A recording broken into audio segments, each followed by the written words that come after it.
যারা টেট বা teachers eligibility test পরীক্ষার জন্য প্রস্তুতি নেওয়া শুরু করে দিয়েছেন তাদের জন্য আজকের বিষয়ে আলোচনা করব শিশুর বিকাশ ও শিক্ষা বিজ্ঞান। এখান থেকে 30 নম্বরের কোশ্চেন থাকবে। প্রথম অধ্যায় শিশুর বিকাশের ধারণা ও শিক্ষণের সাথে সম্পর্ক। মানুষের জীবনে প্রতি মুহূর্তে পরিবর্তন হচ্ছে। নিচের কোনটি এই ধরনের পরিবর্তন? অর্থাৎ কি পরিবর্তন হচ্ছে? বৃদ্ধি, বিকাশ, পরিণামন, অর্থাৎ উপরের সবকটি। অর্থাৎ মানুষের প্রতি মুহূর্তে কি উন্নতি হচ্ছে? বৃদ্ধি ঘটছে, বিকাশ ঘটছে, পরিণামন ঘটছে। অর্থাৎ 4 নম্বর অপশনটাই অ্যান্সার হবে। বৃদ্ধি এবং বিকাশ সমার্থক নয়, এগুলির মধ্যে কি পার্থক্য আছে? উত্তর হবে কি বৃদ্ধি আকারগত, বিকাশ আকারগত এবং ক্রিয়াগত। বৃদ্ধি পরিমাপযোগ্য, বিকাশ পর্যবেক্ষণযোগ্য। গ পরিণামনে বৃদ্ধির সমাপ্তি, বিকাশ সারা জীবন ব্যাপী। অর্থাৎ উপযুক্ত 3টি অপশনই ঠিক, তাই ঘ নম্বর অ্যান্সার হবে উপরের সবকটি। বিকাশ হলো এমন একটি প্রক্রিয়া যা হচ্ছে জীবনব্যাপী, ক্রম উন্নতশীল, সামগ্রিক। অর্থাৎ 3টি অপশনই সঠিক, তাই উত্তর হবে ঘয়ের সবকটি। কোনো একটি বিশেষ মুহূর্তে একটি শিশু কিরূপ আচরণ করবে তা নির্ভর করে তার পূর্ব আচরণের উপর। এর থেকে আমরা সিদ্ধান্ত নিতে পারি যে বিকাশ এর প্রক্রিয়াটি হলো ক্রম সংযোজনশীল। শিশুর প্রথম শিক্ষক হলেন কে? তার মা। কোনো বিশেষ বয়সের একজন শিশুর সাথে অন্য শিশুর বিকাশের কোনো মিল থাকে না। অর্থাৎ সাধারণভাবে কিছু নিয়ম মানলেও ব্যক্তি জীবনে বিকাশ বিশেষ রূপ নেয়। এই অপশনটাই হবে। শিখন বৌদ্ধিক বিকাশের উপর নির্ভর করে। অপশন হবে ক সর্বদা। নিম্নলিখিত বিষয়গুলির মধ্যে কোনটি শিখনের উপর নির্ভরশীল নয়? পরিণামন। বিকাশের প্রথম পর্যায়ে শিশুরা ইতস্তত হাত পা ছোঁড়ে, তারপর অঙ্গ প্রত্যঙ্গের পৃথক ব্যবহার শেখে। এর থেকে বোঝা যায় যে বিকাশের ধারাটি সাধারণ থেকে বিশেষের দিকে যায়। কোন দুটি শর্তের উপর বিকাশ নির্ভর করে? বংশগতি ও পরিবেশের উপর নির্ভর করে। মনোবিদ পিকুনাস বিকাশের স্তরকে 10টি ভাগে ভাগ করেছেন। এর প্রথম স্তর হলো প্রাক জন্ম স্তর। বিখ্যাত শিক্ষাবিদ আর্নেস্ট জোন্স জীবন বিকাশের ধারাকে 4টি স্তরে ভাগ করেছেন। এর প্রথম স্তর হলো শৈশব। কোন বয়সে শিশুদের দেহের আয়তনের বৃদ্ধি অর্থাৎ দৈহিক বিকাশের হার খুব দ্রুত থাকে? 1 থেকে 3 বছর বয়স। প্রাথমিক শৈশব স্তরের কি বৈশিষ্ট্য আছে? অর্থাৎ উত্তর হবে সবকটি। ভাষার বিকাশ, প্রাক্ষবিক প্রতিক্রিয়া ও পৃথকীকরণ, আত্মকেন্দ্রিকতা। অর্থাৎ 3টে অপশনই সঠিক, তাই উত্তর হবে ঘ সবকটি। প্রান্তীয় শৈশবকালের কি বৈশিষ্ট্য থাকে? উত্তর হবে সবকটি অপশনটি। অর্থাৎ পেশির বিকাশ, প্রাথমিক ধারণা গঠন, সেন্টিমেন্টের বিকাশ। কোন বয়সে শিশুর মধ্যে সব থেকে বেশি কল্পনা বিলাস দেখা যায়? উত্তর হবে ক এবং খ। অর্থাৎ 3 থেকে 5 বা 6 বছর, আর খ হচ্ছে প্রান্তীয় শৈশবকাল। অর্থাৎ ক খ উভয় ঠিক। তারপরে শৈশবকালকে প্রাক বিদ্যালয় স্তর কেন বলা হয়? কারণ এই স্তরে শিশুরা যে বৈশিষ্ট্য অর্জন করে তা তাদের পরবর্তী জীবনকে প্রভাবিত করে। নার্সারি, কিন্ডারগার্টেন প্রভৃতি প্রাক প্রাথমিক বিদ্যালয় কেন একমাত্র শিক্ষিকারাই পরিচালনার ভার গ্রহণ করে? এর কারণ হচ্ছে কি সবকটি অ্যান্সারই হবে। অর্থাৎ কয়ের দাগের আছে যেটা, শিশুরা এই বয়সে মায়ের প্রতি নির্ভরশীল আসক্ত থাকে। খ শিক্ষিকাকে শিশুরা মায়ের সাথে অভিন্ন মনে করে। গ গৃহ পরিবেশের স্বাভাবিক স্বাচ্ছন্দ্য বোধ করে শিক্ষায় আনন্দ লাভ করে। অর্থাৎ উপযুক্ত 3টে অপশনই ঠিক, তাই ঘয়ের অ্যান্সার সবকটি, এটি ঠিক হবে। প্রথম নিয়মমাফিক শিক্ষা শুরু করার স্তর কোনটি? উত্তর হবে খ প্রাথমিক বাল্যকাল। সব থেকে বেশি উৎসাহ বা কৌতূহল কোন বয়সে দেখা যায়? গ বাল্যকাল। 6 বছর থেকে 11 বছরের অর্থাৎ বাল্যকালে শিশুর ক্ষেত্রে শিক্ষার কি ব্যবস্থা নেওয়া যেতে পারে? অ্যান্সার হবে উপরের সবগুলি। অর্থাৎ সবগুলি কি কি? কয়ে আছে এই বয়সে শিশুরা খুব রোগ জীবাণু দ্বারা আক্রান্ত হয়, তাই স্বাস্থ্য শিক্ষা গড়ে তুলতে হবে। খ স্বাভাবিক অনুরাগ উৎসাহ কাজে লাগিয়ে দক্ষতা বাড়াতে হবে, অভ্যাস গঠন করতে হবে, যুক্তি শক্তি বিকাশে সহায়তা করতে হবে। গ নিরাপত্তার অভাববোধ যাতে না হয় তা লক্ষ্য রাখা। অর্থাৎ উপরে সবগুলোই ঠিক। অর্থাৎ অ্যান্সার হবে ঘয়ের উপরে সবকটি। বাল্যকালে একজন শিক্ষকের ভূমিকা কিভাবে ও কেন গুরুত্বপূর্ণ? উত্তর হবে সবগুলি বা সবকটি। কয়ের অ্যান্সার আছে শিক্ষার্থীরা শিক্ষককে আদর্শ হিসাবে অনুকরণ করে। খ শিক্ষক তাদের সামনে সুস্থ চারিত্রিক বৈশিষ্ট্য তুলে ধরবেন। গ এই বয়সে অর্জিত বৈশিষ্ট্য সারা জীবন প্রথিত থাকে। ঘ উপযুক্ত সবগুলো ঠিক। অর্থাৎ এটা অ্যান্সার হবে। মনোবিদ স্টানলি হলো ফ্লেপার, অর্থাৎ যে পাখি বাসা থেকে ওড়ার ব্যর্থ চেষ্টা করে। এই কথাটি কোন বয়সের মেয়েদের সম্পর্কে প্রয়োগ করে? কৈশোর।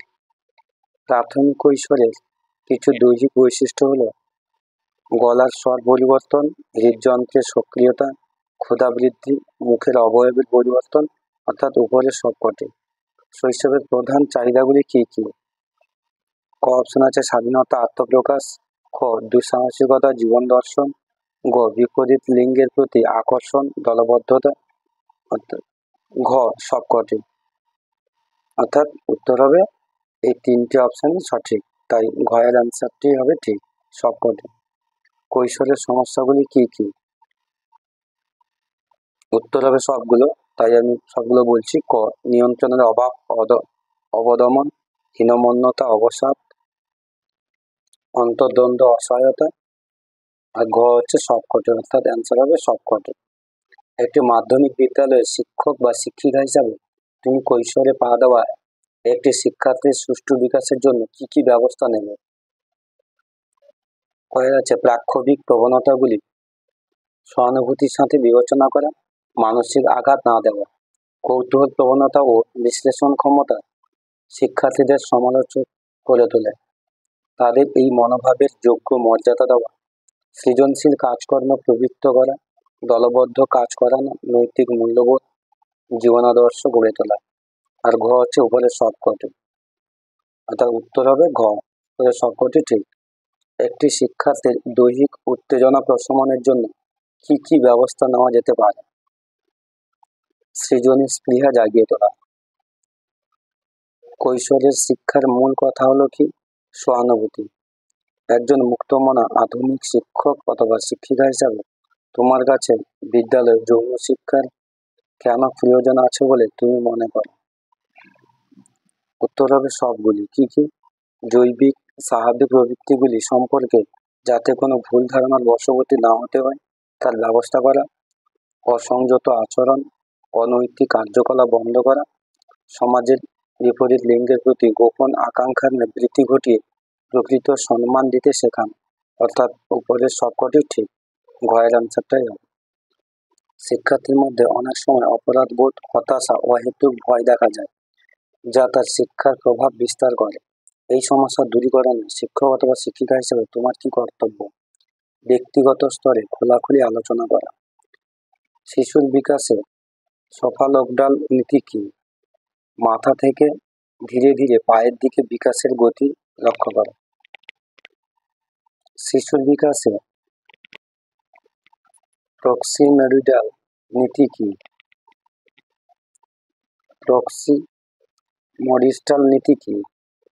উত্তর হবে বিকাশের ধারার সঞ্চালনকে বলে। মনোবিদ ফ্রয়েডের মতে নিম্নের কোন সময়কে সুপ্তকামের স্তর বলা হয়? বাল্যকাল। পরের অধ্যায় বংশগতি ও পরিবেশ।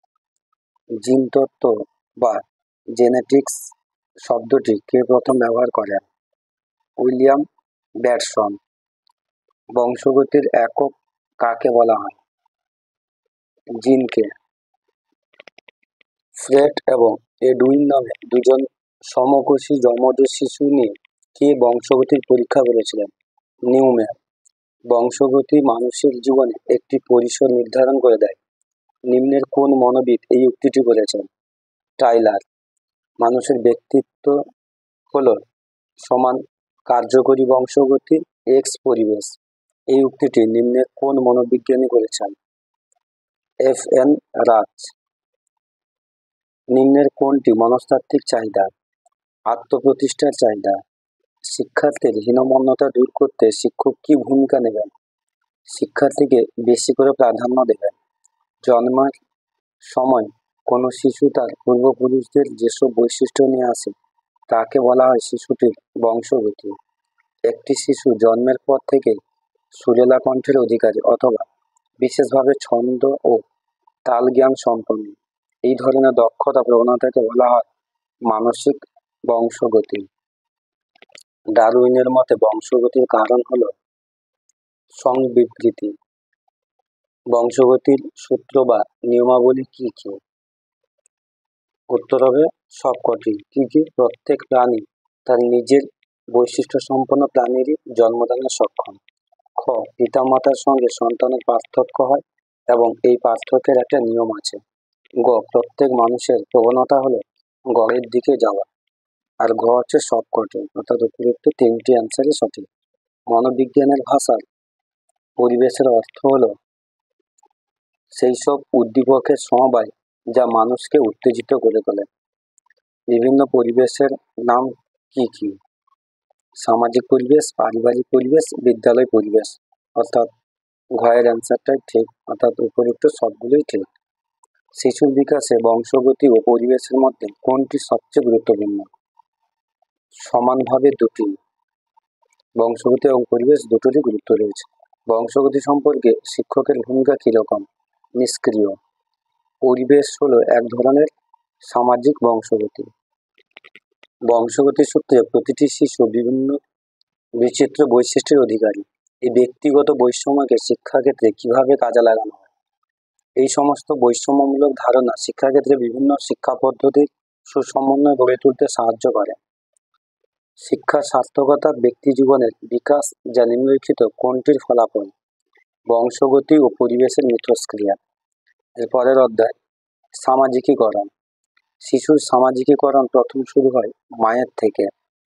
নিম্নের কোন বিষয়টি সামাজিকীকরণের জন্য অত্যাবশ্যকীয়? শৃঙ্খলা। শিশুর সামাজিকীকরণকে আরো ত্বরান্বিত করতে পিতামাতার কি করা প্রয়োজন? বিভিন্ন সামাজিক রীতিনীতি আচার অনুষ্ঠানে যেতে উৎসাহ দেওয়া উচিত। শিশুর সামাজিক বিকাশ নিম্নের কিসের মাধ্যমে সূচনা হয়? ভাষার বিকাশ। শিক্ষার মাধ্যমে শিশুর সামাজিকীকরণকে গুরুত্ব দিয়েছেন শিক্ষাবিদ ডিউই। যদি একজন ছাত্র বা ছাত্রী অদ্ভুত পোশাক পরে শ্রেণীকক্ষে আসে, আপনি তখন কি করবেন? তাকে বোঝাবেন অথবা পরামর্শ দেবেন এরকম পোশাক পরে ক্লাসে না আসতে। প্রাক কৈশোরকালে ছেলে মেয়েদের মধ্যে যৌনমূলক বিকাশের সঙ্গে মানিয়ে চলার জন্য একটি উপায় হলো কি? তার দুশ্চিন্তা, দ্বন্দ্ব এগুলি থেকে মুক্তি পেতে প্রবৃত্তিগুলিকে অন্য উন্নত কাজে লাগানো। একটি সমাজের সার্বিক জীবনধারার রূপ হলো তার সংস্কৃতি। শিক্ষা হলো সামাজিক উন্নতি এবং সংস্কারের উপায়, একথা বলেছেন কে? জন ডিউ। শিক্ষাই সঙ্গতি বিধান, সঙ্গতি বিধানই শিক্ষা, এই অভিমতটি শিক্ষাবিদ হর্নির। শিশুর জীবনের বিকাশ ঘটে যার সঙ্গে পারস্পরিক ক্রিয়ার মধ্য দিয়ে, তা হলো পরিবেশ। শিক্ষায় সামাজিকীকরণের অর্থ হলো সমাজের সাথে ব্যক্তিগত জীবনধারাকে একাত্ম করার শিক্ষা। কিছু শিক্ষার্থী তাদের বিদ্যালয়ের কিছু শিক্ষকের স্নেহ পায় না, কারণ শিক্ষকেরা ব্যক্তিগতভাবে কোনো ছাত্রের প্রতি বিদ্বেষ রাখেন না। নিম্নের কিসের মাধ্যমে শিক্ষার্থীদের পরিপূর্ণ ব্যক্তিত্ব সম্পন্ন মানুষ হয়ে ওঠা সম্ভব? বেশি পরিশ্রমী হলে। নেক্সট অধ্যায় পিয়াজে, কোহলবার, ভাইগটস্কি, তাত্ত্বিক আলোচনা। যা পিয়াজের মতে স্কিমা কি? দীর্ঘমেয়াদী স্মৃতিতে সঞ্চিত তথ্য সমূহের সংগঠিত ভাণ্ডার। পিয়াজের ভাবনা অনুযায়ী বৌদ্ধিক বিকাশের স্তরের সংখ্যা কয়টি? 4টি স্তর। পিয়াজে প্রথম কিসের উপর তার জ্ঞানমূলক গবেষণা করেছিলেন? নিজের সন্তানের উপর। শিশুর বিকাশে বিভিন্ন বস্তুর মধ্যে মিল খোঁজাকে কি বলে? আত্মীকরণ। পরিবেশের নতুন কোনো চাহিদাকে মেটাবার জন্য শিশু তার নিজের মধ্যে যে পরিবর্তন করে তাকে কি বলে? উপযোজন। একজন শিক্ষক হিসাবে 2 থেকে 4 বছর বয়সের শিশুর কাছ থেকে আপনি কি ধরনের জ্ঞানমূলক বিকাশের প্রত্যাশা করেন? উত্তর হবে ছড়া বলতে পারা। পেঁয়াজের জ্ঞানমূলক বিকাশের কোন স্তরে শিশুরা অনুকরণ করতে শেখে? প্রাক ধারণামূলক স্তর। পেঁয়াজের জ্ঞানমূলক বিকাশের কোন স্তরে শিশু বিমূর্ত চিন্তন করতে পারে? নিয়মতান্ত্রিক সক্রিয়তা স্তর। জীবন বিকাশের তত্ত্বাবলীর শ্রেণীবিভাগ হলো অর্থাৎ সবগুলি: আন্তর অভিব্যক্তিমূলক তত্ত্ব, বহি অভিব্যক্তিমূলক তত্ত্ব, সৃজনাত্মক তত্ত্ব। অর্থাৎ উপযুক্ত সবগুলোই ঠিক। মনোবৈজ্ঞানিক পেঁয়াজে তার মতবাদ গঠনে যে দৃষ্টিভঙ্গির সাহায্য নিয়েছেন তা হলো দার্শনিক ও বৈজ্ঞানিক সমন্বয়।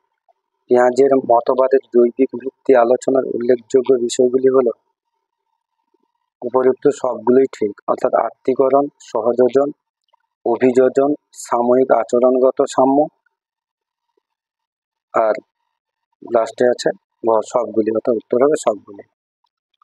পেঁয়াজের তত্ত্ব অনুযায়ী খেলাধুলা হলো শিশুদের একটি আত্মীকরণের প্রক্রিয়া।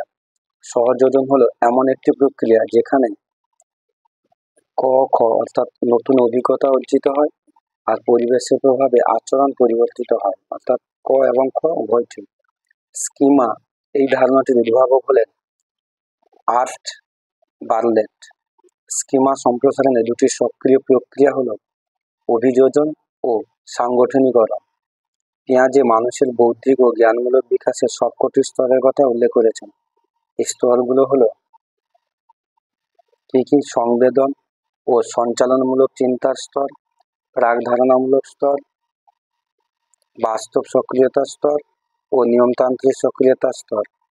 আর ঘ হচ্ছে সবগুলো। অর্থাৎ সবগুলো অ্যান্সারই ঠিক। শিশু সর্বদা আত্মনিয়ন্ত্রণের মাধ্যমে ভারসাম্য বজায় রেখে চলে। শিশু কোন প্রক্রিয়ায় কিভাবে আত্মনিয়ন্ত্রণ করে? উত্তর হবে সবগুলো। অর্থাৎ কয়ে আছে নতুন কিছু শেখে বা আত্মীকরণ করে, নতুন শিক্ষা অধ্যয়ন, আলোচনা ও গ্রহণ করে, তাকে সহযোজন বলে। অন্যান্য জ্ঞান সহযোগে এই নতুন অর্জিত জ্ঞান সমৃদ্ধ করে বা সাংগঠনিকীকরণ করে। আর ঘ হচ্ছে সবগুলোই ঠিক। উত্তর হবে এটাই। বাস্তব সক্রিয়তা স্তরে একটি শিশু যে বিভিন্ন বিষয়ে সক্রিয় হয়ে ওঠে তা হলো ওপরের সবগুলি। অর্থাৎ কয়ে আছে শ্রেণীকরণ, সম্পর্ক স্থাপন, সংখ্যা ধারণা, ক্রম বিন্যাস, ধারণার সংযুক্তি, বৈপরীত্য। আর ঘ হচ্ছে উপরের সবগুলি ঠিক। উত্তর হবে এটাই। পেঁয়াজের তত্ত্ব অনুযায়ী শিক্ষণের মূল উদ্দেশ্য হবে কি? যুক্তি সহকারে তথ্য গ্রহণে সহায়তা। পেঁয়াজের জ্ঞানমূলক বিকাশের তত্ত্বকে কিভাবে শিক্ষাক্ষেত্রে প্রয়োগ করা হয়? উত্তর হবে উপরের সবকটি। অর্থাৎ শিশুর পাঠ্যক্রম তার বিকাশের স্তর দ্বারা নির্ধারিত হবে। আধুনিক অনেক শিক্ষণ মডেল এই নীতির উপর ভিত্তি করে রচিত হবে। শিক্ষাক্ষেত্রে ক্রমশ বৌদ্ধিক সংগঠনের প্রক্রিয়ার উপর গুরুত্ব দিতে হবে। অর্থাৎ উপরের সবগুলি ঠিক। এরপরের অধ্যায় কোহলবার্গের নৈতিক বিকাশের তত্ত্ব। কোহলবার্গের তত্ত্বকে নৈতিক বিকাশের তত্ত্ব বলা হয় কেন? কারণ মানব জীবনের নৈতিক বিকাশের কথা বলে। নিম্নের কোন মনোবিদ নৈতিক বিকাশের তত্ত্ব দিয়েছেন? কোহলবার্গ। কোহলবার্গ শৈশবের বিকাশ সম্পর্কে কি বলেছেন? শৈশবে ব্যক্তির জ্ঞানমূলক বিকাশ ঘটে। কোহলবার্গ নীতিবোধ বলতে কি বুঝিয়েছেন? ন্যায় বিচার বা ন্যায়পরায়ণতাকে। কোহলবার্গের মতে নিম্নের কোনটি নৈতিক বিকাশের উপাদান? জ্ঞানমূলক বিকাশ। কোহলবার্গ ব্যক্তি জীবনের মূল উপাদানগুলিকে কয়টি ভাগে ভাগ করেছেন? 3টি। কোহলবার্গের মতে লেভেল 2 কিসের দ্বারা নির্ধারিত হয়? সামাজিক রীতিনীতি দ্বারা। কোহলবার্গের মতে এ টাইপ বলতে কি বোঝানো হয়েছে? যে ব্যক্তিরা স্বতঃস্ফূর্তভাবে নৈতিক আচরণ সম্পাদন করে না তাকে এ টাইপ বলেছেন কোহলবার্গ। কোহলবার্গের মতে নৈতিক মূল্যবোধের বিকাশে শিক্ষকের কি করণীয়? শিক্ষার্থীদের মধ্যে পারস্পরিক আলোচনার সুযোগ দেবেন। নৈতিক মূল্যবোধের বিকাশে পিতামাতার কি করণীয়? নিজেদের আচার আচরণের মধ্যে নৈতিক মূল্যবোধের বহিঃপ্রকাশ ঘটাবেন। কোহলবার্গের নৈতিক বিকাশের তত্ত্বের ভিত্তি কি? উপরের সবকটি। অর্থাৎ কয়ের রয়েছে পারস্পরিক প্রতিক্রিয়া যা মনুষ্য পরিবেশে ঘটে থাকে। খ, নৈতিক আচরণের কোনো প্রাক্ষবিক কেন্দ্র নেই, নীতিবোধ যুক্তি নির্ভর। গ, মানুষ তার বহিরাচরণ, সে আচরণের উদ্দেশ্য এবং তার অভ্যন্তরীণ প্রভাব এই তিনটির মধ্যে পার্থক্য করতে পারে। অর্থাৎ অ্যান্সার হবে ঘ, উপরের সব কটি ঠিক। কোলবার্গের মতে বিকাশের মূল কারণ হলো জ্ঞানমূলক দ্বন্দ্ব। কোলবার্গ প্রবর্তিত নৈতিক বিকাশের তিনটি মুখ্য পর্যায় কি কি? উপরে সবগুলো, যেরকম ক, প্রাক সংস্কার নীতিবোধের পর্যায়, সংস্কার প্রভাবিত নীতিবোধের পর্যায়, সংস্কার মুক্ত নীতিবোধের পর্যায়। অর্থাৎ উপরের সবগুলি ঠিক। কোনো শিশু যদি অন্যান্য সদস্যদের সন্তুষ্ট করার জন্য কোনো আচরণ করে থাকে, তবে সেই শিশুটি নৈতিক বিকাশের কোন স্তরে আছে? প্রত্যাশামূলক নীতিবোধের স্তর। নৈতিক বিকাশ অনুযায়ী কোলবার্গ মানুষকে কোন দুটি শ্রেণীতে বিভক্ত করেছেন? এ, বি শ্রেণীতে। কোনো শিশু যদি স্বতঃস্ফূর্তভাবে নৈতিক আচরণ সম্পাদন করে কোনো রকম জোরাজুরি শাসন ছাড়াই, তবে এই ধরনের শিশু কোন শ্রেণীভুক্ত? বি শ্রেণীভুক্ত। শিক্ষার্থীদের নৈতিক বিকাশে শিক্ষকতা বা শিক্ষিকার ভূমিকা কতটা এবং কিভাবে গুরুত্বপূর্ণ? শিক্ষার্থীদের আলোচনা পরোক্ষভাবে নিয়ন্ত্রণ করবেন। পরের অধ্যায়, ভাইগটস্কির সামাজিক গঠন তত্ত্ব। নিম্নের কোন বিষয়টি ভাইগটস্কির তত্ত্বের মূল কথা? সামাজিক মিথস্ক্রিয়া। মনোবিদ ভাইগটস্কির মতে জেপিডি কি?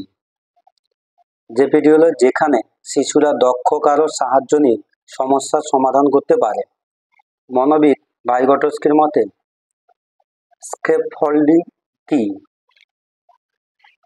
শিখন এবং সমস্যা সমাধানের জন্য সাপোর্ট দেওয়া। নিম্নের কোন মনোবিদের মতে ভাষা হলো মিথস্ক্রিয়ার প্রাথমিক অবস্থা? ভাইগটস্কির মতে। ভাইগটস্কির মতে অর্থপূর্ণ শিখনের জন্য কি করা উচিত? শিক্ষার্থীদের রিয়েল ওয়ার্ল্ড এর সঙ্গে জ্ঞানের বিকাশকে আলোচনা করা। পরের অধ্যায়, শিশু কেন্দ্রিক প্রগতিশীল শিক্ষা। আধুনিক শিক্ষার প্রধানত বৈশিষ্ট্য কি? আধুনিক শিক্ষা শিক্ষার্থী কেন্দ্রিক। শিক্ষা কেন্দ্রিক শিক্ষা ব্যবস্থা বলতে কি বোঝানো হয়েছে? শিশুর সকল রকম বৈশিষ্ট্যকে অগ্রাধিকার দেওয়া। নিম্নের কোন চিন্তানায়ক শিশু কেন্দ্রিক শিক্ষার উপর বিশেষ গুরুত্ব দিয়েছেন? রুশো। নিম্নের কার মতে প্রত্যেক শিশুর অন্তর্নিহিত বৈশিষ্ট্যগুলিকে সঠিকভাবে আবিষ্কার করাই হলো শিক্ষকের কর্তব্য? পেস্তালজি। শিশুদের ইন্দ্রিয় পরিমার্জনার জন্য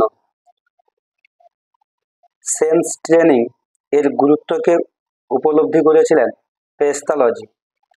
শিশু কেন্দ্রিক শিক্ষায় শিশুর স্বাধীনতা কেমন হবে? অবাধ স্বাধীনতা। শিশু কেন্দ্রিক শিক্ষায় কর্মভিত্তিক শিক্ষায় গুরুত্ব দেওয়া হয় কেন? কারণ শিশুর সক্রিয়তাকে বাড়ানোর জন্য। একজন আদর্শ শিক্ষকের সবচেয়ে গুরুত্বপূর্ণ বৈশিষ্ট্য হলো যিনি শিক্ষার্থীদের অনুপ্রাণিত করতে পারেন। খেলাধুলোকে শিক্ষার মধ্যে অন্তর্ভুক্ত করার কথা বলেছেন কে? কমেনিয়াস।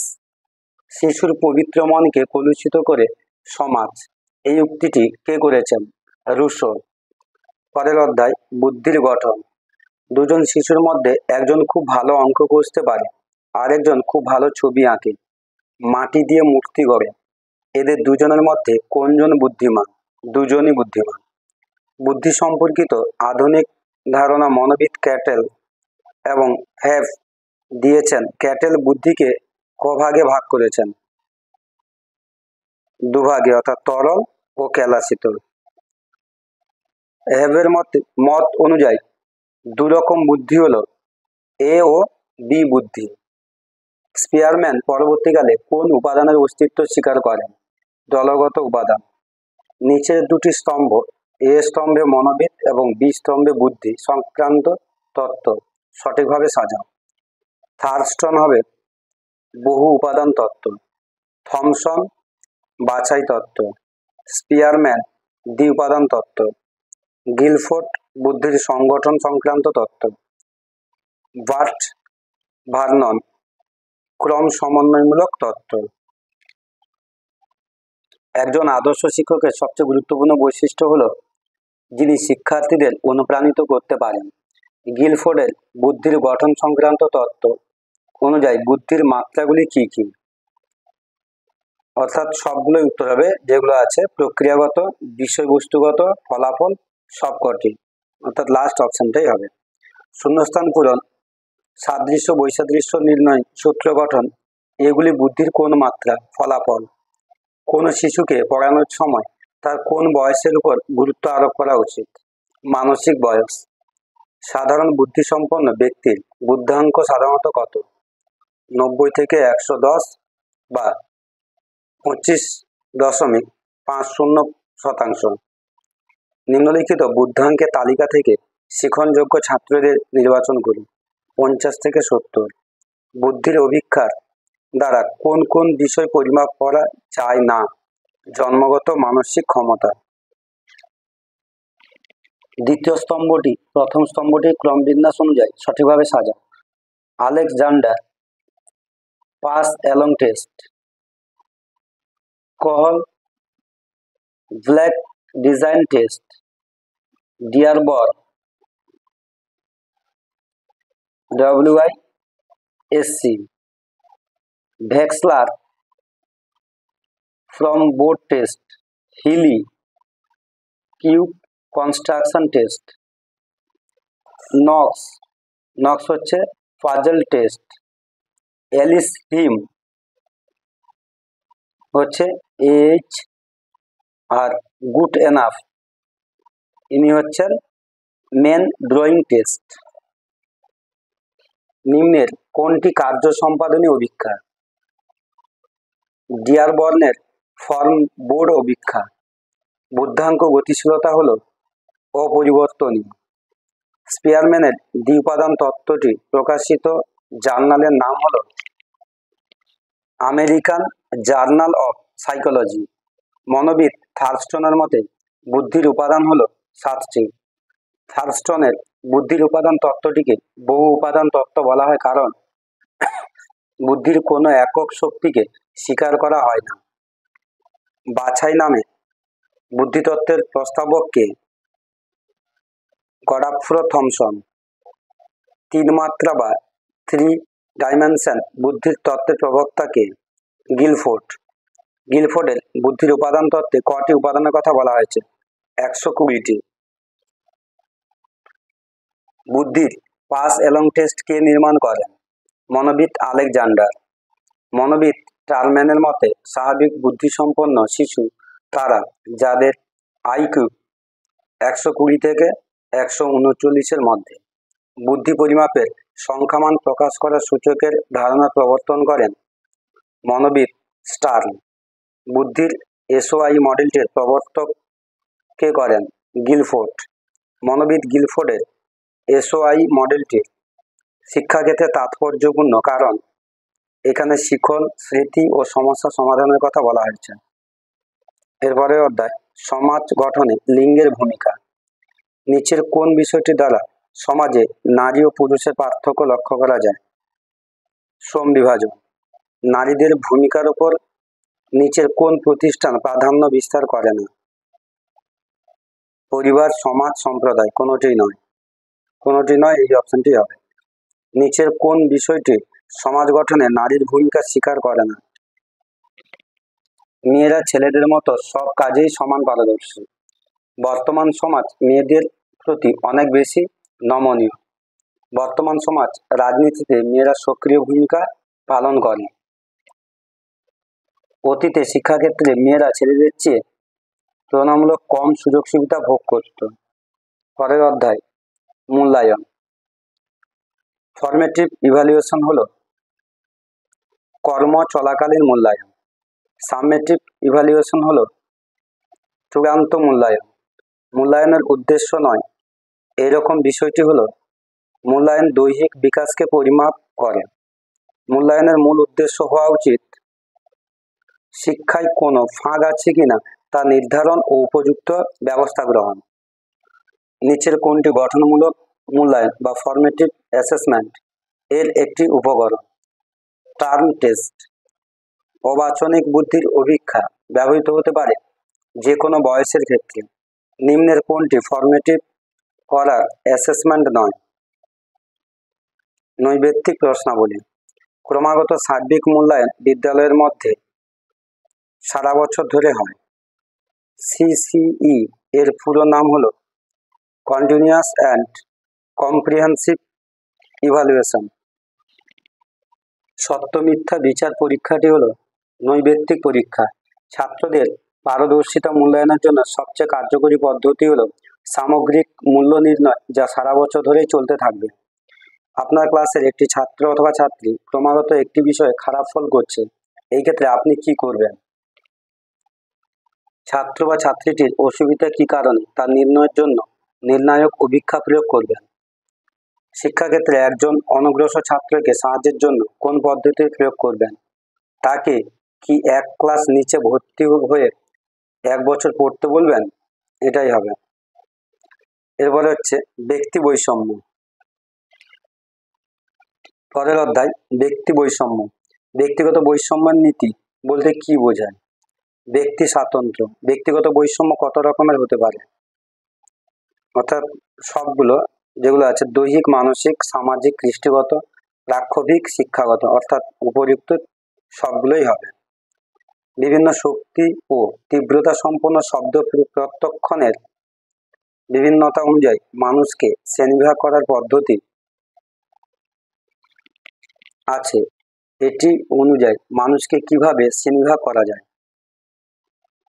অর্থাৎ উত্তর হবে সব কটি, যেমন বিশ্লেষক প্রকৃতির, সংশ্লেষক প্রকৃতির, বাস্তব ও ব্যক্তিগত প্রকৃতির। তারপরে দুটি শিক্ষার্থীর মধ্যে কোন কোন বিষয়ে ব্যক্তিগত পার্থক্য দেখা যায়? উত্তর হবে সবকটি, অর্থাৎ স্মরণক্রিয়া, মনোসংযোগ, প্রতিক্রিয়া সময়, সবগুলি। উচ্চ জাতের একজন শিক্ষক নিম্নবর্ণের ছাত্রছাত্রীদের ব্যাপারে খুবই বিরূপ মনোভাবাপন্ন, তাকে আপনি কি পরামর্শ দেবেন? তাকে বলবেন জাতীয়তাবোধ এবং যুগের প্রয়োজন অনুযায়ী ব্যবহার করতে। একজন শিক্ষক ছাত্র বা ছাত্রীদের সাথে কিরকম ব্যবহার করবেন? বন্ধুর মতো। আধুনিককালে মনোবিজ্ঞান জানান যে 70-এর নিচে যাদের বুদ্ধাঙ্ক বা IQ, তাদেরকে বলা হয় ক্ষীণ বুদ্ধি সম্পন্ন। আধুনিক মতে ক্ষীণ বুদ্ধি সম্পন্ন ব্যক্তিদের কি কি ভাগে ভাগ করা হয়? অর্থাৎ উত্তর হবে সবগুলি। কোনগুলো? যেরকম হচ্ছে জড় বুদ্ধি সম্পন্ন, বোধহীন, স্বল্প বুদ্ধি সম্পন্ন। ব্যক্তিত্বের যেসব বৈশিষ্ট্য বা সংলক্ষণ আছে তা মনোবিদদের মতে দ্বিপ্রান্তিক। আধুনিক পাঠ্যক্রমের এমন কয়েকটি পদ্ধতি যা ব্যক্তি স্বাতন্ত্র্যকে স্বীকৃতি দেয়, যথা সবগুলি, অর্থাৎ শিক্ষণ পদ্ধতি, সহ পাঠক্রমিক কাজ, ব্যক্তিকেন্দ্রিক পাঠদানের পদ্ধতি, সবকটি। বৃত্তি নির্বাচনের ক্ষেত্রে বৈষম্য নীতির গুরুত্ব হলো বৃত্তি নির্বাচনের সুবিধা হয়। শ্রেণীকক্ষে ব্যক্তি বৈষম্য থাকার ফলে শিক্ষকের কি করণীয়? শিক্ষার্থীর ব্যক্তি স্বাতন্ত্র্যকে গুরুত্ব দেবেন। ব্যক্তির ব্যক্তিসত্তার বৈশিষ্ট্য হলো আত্মপ্রতিষ্ঠা, বশ্যতা। ক্রোনোস্কোপ হলো ব্যক্তির প্রতিক্রিয়া সময় পরিমাপের যন্ত্র।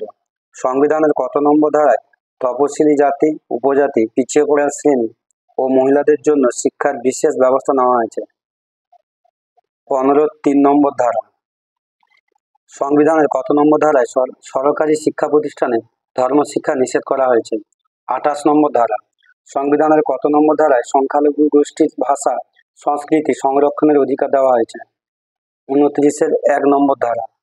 সমাজে সাম্প্রদায়িক সম্প্রীতি রক্ষায় শিক্ষকের করণীয় হলো শ্রেণীকক্ষে ধর্মনিরপেক্ষতার মনোভাব তৈরিতে সচেষ্ট হবেন। আসলে জাতিগত বিভাজন হলো এক ধরনের রীতি প্রথা, অর্থাৎ উপরের দুটোই। পরের অধ্যায় ব্যাপক শিক্ষার ধারণা। সমাজে ডিসঅ্যাডভান্টেজ অর্থাৎ ডিসঅ্যাডভান্টেজ শ্রেণী বলতে কাদের বলা হয়? শূদ্রদের। সমাজে ডিপ্রাইভড শ্রেণী কাদের বলা হয়? তপশিলি, উপজাতি। সমাজে বর্ণ ব্যবস্থার মাধ্যমে সমাজের চতুর্বিভাজনের ব্যবস্থা প্রতিফলিত হয় জাতি ব্যবস্থার মধ্যে। জাতি ব্যবস্থা নিরসনে সবচাইতে উল্লেখযোগ্য ভূমিকা হতে পারে শিক্ষা। সমাজে জাতি ব্যবস্থা নির্ধারিত হয় জন্মের মাধ্যমে। সমাজের কাদের মধ্যে এখনো জাতি ব্যবস্থা নিয়ন্ত্রকের ভূমিকা পালন করে? গরিব এবং নিরক্ষর জনগোষ্ঠী। নিম্নলিখিত কোন বিষয়গুলি বিদ্যালয়ে অন্তর্ভুক্তিমূলক শিক্ষার আয়োজন এবং সার্থকতার জন্য প্রয়োজনীয় নয়? বিদ্যালয় সকল শিক্ষক বা শিক্ষিকাদের বিশেষ প্রশিক্ষণ প্রাপ্ত হওয়া। পরে অধ্যায় হলো ব্যতিক্রমী শিশু। ইন্দ্রিয়গত ত্রুটি দেখা দিলে তাকে বলে দৈহিক প্রতিবন্ধী। যারা দৃষ্টিহীন তাদের দর্শনজনিত ক্ষীণতা আছে 1/10 এর কম। বাক পঠনের অপর নাম হলো ওষ্ঠ পঠন। বিশেষভাবে পরিকল্পিত শিক্ষাকে বলা হয় বিশেষ শিক্ষা। অ্যাবাকাস যে শিক্ষার উপকরণ তা হলো গণিত। শব্দ সৃষ্টিকারী বইয়ের সাহায্যে পড়ানো হয় দৃষ্টিহীনদের। উঁচু খোদাই করা মানচিত্রের মাধ্যমে ভূগোল শিক্ষা দেওয়া হয় দৃষ্টিহীনদের। ব্রেল আবিষ্কার করেন লুইস ব্রেল। অডিওমিটার যন্ত্রের সাহায্যে পরিমাপ করা হয় বধিরত্ব। অক্টেভ ব্যান্ড নামক যন্ত্রের সাহায্যে পরিমাপ করা হয় বধিরত্ব। ফ্রিকোয়েন্সি অ্যানালাইজার যন্ত্রের মাধ্যমে পরিমাপ করা হয় বধিরত্ব। শব্দের তীব্রতা পরিমাপের একক হলো ডিবি। মুখ বধিরদের শিক্ষার জন্য সঞ্চালনমূলক পদ্ধতি প্রবর্তন করেন পিরিয়ার। ভারতে হাতের আঙুল সঞ্চালনমূলক পদ্ধতির নাম হলো কারাপল্লবী। নিচের বৈশিষ্ট্যগুলির মধ্যে কোনটি বধিরতার কারণে ব্যাহত হয় না? দৈহিক বিকাশ। দৃষ্টিহীন শিশুদের গড় আইকিউ বা বুদ্ধাঙ্ক হল 98.5। বর্তমানের ভারতে অন্ধ বা দৃষ্টিহীনদের জন্য কতগুলি বিদ্যালয় রয়েছে? 500-র বেশি। ইম্পেয়ারমেন্ট বলতে কি বোঝায়? দৈহিক প্রতিবন্ধীদের। এক্সেপশনাল চিলড্রেন কাদের বলা হয়? যারা কোনো না কোনো দিক থেকে স্বাভাবিক শিশুদের থেকে পৃথক। গিফটেড চিলড্রেন কাদের বলা হয়? যাদের আইকিউ বা বুদ্ধাঙ্ক হয় 130 বা তার বেশি। ইনক্লুসিভ এডুকেশন বলতে কি বোঝায়? প্রতিবন্ধী শিশুদের শিক্ষায় অন্তর্ভুক্তিকরণ। মঙ্গলিজম কি? এক ধরনের জিনগত রোগ। ইডিয়ট 7 অর্থাৎ নির্বোধ পণ্ডিত কাদের বলা হয়? মানসিক প্রতিবন্ধীদের। সিজোফ্রেনিয়া কি? এক ধরনের মানসিক রোগ। রিমেডিয়াল টিচিং বা প্রতিকারমূলক শিখন হলো বিশেষ শিক্ষাদানের মাধ্যমে শিক্ষার্থীদের অগ্রসর হতে সাহায্য করে। প্রতিকারমূলক শিখনের সময়কাল হলো আংশিক সময়ের। এই শিক্ষা শিশুকে দেওয়া যেতে পারে 2 বছর থেকে। প্রতিকারমূলক শিশুদের শিক্ষায় শিক্ষকের ভূমিকা হবে তাদের সঙ্গে বন্ধুত্বপূর্ণ সম্পর্ক তৈরি করবেন। পশ্চাৎবর্তী শিশুদের শনাক্ত করার সবচাইতে ভালো উপায় হলো কেস স্টাডি। নিম্নলিখিত কোন মন্তব্যটি সঠিক? অর্থাৎ স্বল্প বুদ্ধিসম্পন্ন শিশুরা শিখনযোগ্য, ক্ষীণ বুদ্ধিসম্পন্ন শিশুদের শিক্ষার গতি মন্থর। দুটি সত্য। নিম্নলিখিত কোন শিশুদের শিক্ষাবিদ ও মনোবিদরা শিক্ষা সমস্যার অন্তর্ভুক্ত করেননি? স্বল্প বুদ্ধিসম্পন্ন শিশুদের। স্বল্প বুদ্ধিসম্পন্ন শিশুরা কেন শিক্ষা সমস্যার আয়তাভুক্ত নয়? অর্থাৎ উত্তর হবে সবকটি। যেরকম অপশন আছে তারা বিদ্যালয়ে আসার সুযোগই পায় না। 2, জন্মাবস্থা থেকেই এদের জীবনের সমস্ত রকম দিকেই অক্ষমতা দেখা যায়। 3 নম্বর, এদের শিক্ষার সম্ভাবনা প্রায় থাকে না। দৈনন্দিন কাজ চালানোর মতো কিছু প্রশিক্ষণ দেওয়া যায়। ক্ষীণ বুদ্ধিসম্পন্ন শিশুদের 3 ভাগে ভাগ করা হয়, সেগুলি কি কি? স্বল্প বুদ্ধি, বোধহীন, জড় বুদ্ধি। ক্ষীণ বুদ্ধিসম্পন্ন শিশুদের শিক্ষায় শিক্ষকের দায়িত্ব কতখানি? উত্তর হবে সবগুলি। অর্থাৎ যথাযোগ্য সামাজিক আচরণের বিকাশ ঘটানো, ব্যক্তিকেন্দ্রিক পাঠ্যক্রম রচনা করতে হবে, প্রথাগত পদ্ধতি পরিবর্তন ঘটিয়ে ব্যক্তিগত পদ্ধতিতে ধৈর্যশীলতার সাহায্যে শিক্ষাদান করতে হবে। অনগ্রসর শিশু কারা? উপরের সবগুলো। অর্থাৎ কি কি? সাধারণ অগ্রগতির ধারা থেকে পিছিয়ে থাকে যারা, ধীর শিখন ক্ষমতা সম্পন্ন, প্রক্ষোভমূলক প্রতিক্রিয়ার মধ্যে সামঞ্জস্য থাকে না, অভিযোজন সমস্যা থাকে। অর্থাৎ উপরে সবগুলো। ইকিউ বার্ট এর পুরো কথাটি হলো এডুকেশনাল কোয়ার্টেন্ট। বিদ্যালয়ে শিশুদের অনগ্রসরতার কারণগুলো কি কি? সবকটি, অর্থাৎ মানসিক ক্ষমতা বা বুদ্ধির অভাব, কঠিন অসুখ, ভয়, আশঙ্কা, আর্থিক অসচ্ছলতা, বিদ্যালয়ের অস্বাস্থ্যকর পরিবেশ, অর্থাৎ উপযুক্ত সবগুলোই ঠিক। অনগ্রসরতার ক্ষেত্রে শিক্ষক কিভাবে সহায়তা করতে পারেন?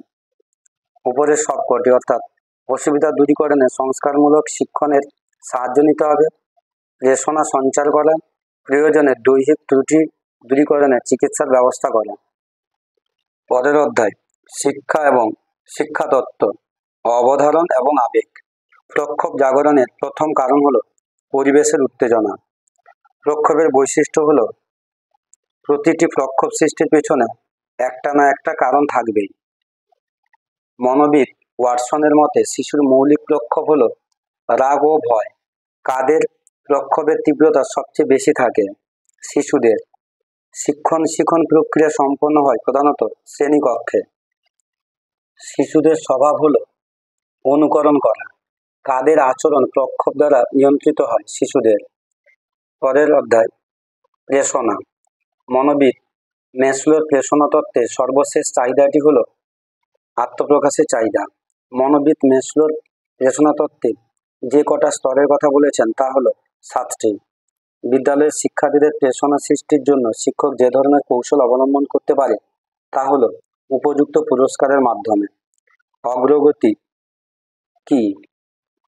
অগ্রগতি হলো যা বস্তুর অস্তিত্ব সম্বন্ধে সচেতন করে। ট্রায়াল অ্যান্ড ইরর হলো শিখন পদ্ধতি। মানুষের সকল রকম আচরণ তার যৌন প্রেষণার দ্বারা নির্ধারিত হয়, কথাটি বলেছেন ফ্রয়েড। মানুষের আত্মসচেতনতামূলক চাহিদার মধ্যে সবচেয়ে গুরুত্বপূর্ণ হলো আত্মশ্রদ্ধার চাহিদা। মানুষের জীবনে ভারসাম্য বজায় রাখতে সহায়তা করে প্রেষণা। প্রেষণ প্রক্রিয়ার একটি গুরুত্বপূর্ণ নির্ধারক হলো ব্যক্তির অনুরাগ। বিদ্যালয়ের শিক্ষণের ক্ষেত্রে শিক্ষার্থীদের লিখনমূলক প্রচেষ্টার প্রেষণা যোগায় মূল্যায়ন।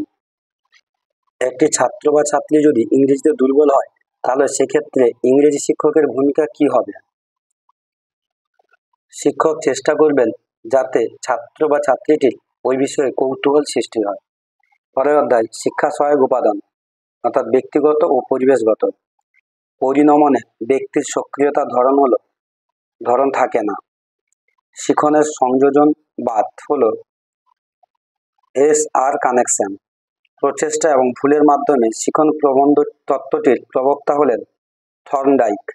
থর্নডাইকের মতে উদ্দীপক এবং প্রতিক্রিয়ার মধ্যে যে সম্বন্ধ হয় তাকে দৃঢ় করার জন্য প্রয়োজন বারবার চর্চা করা।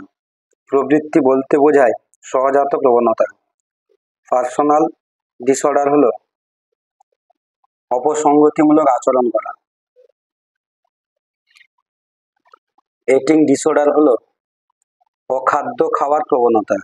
যৌন অপসঙ্গতিমূলক আচরণ রোধ করতে যে কাজটি সবচেয়ে গুরুত্বপূর্ণ তা হলো ক্লাসে যৌন শিক্ষা দেওয়ার ব্যবস্থা করা।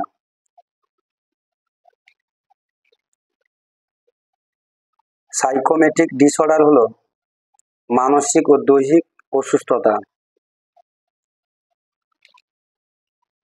ডিমেনশিয়া রেইকক্স রোগের লক্ষণ হলো অতিরিক্ত কথা বলা, উদাসীনতা। ডিমেনশিয়া রেইকক্স রোগটির আরেক নাম হলো সিজোফ্রেনিয়া।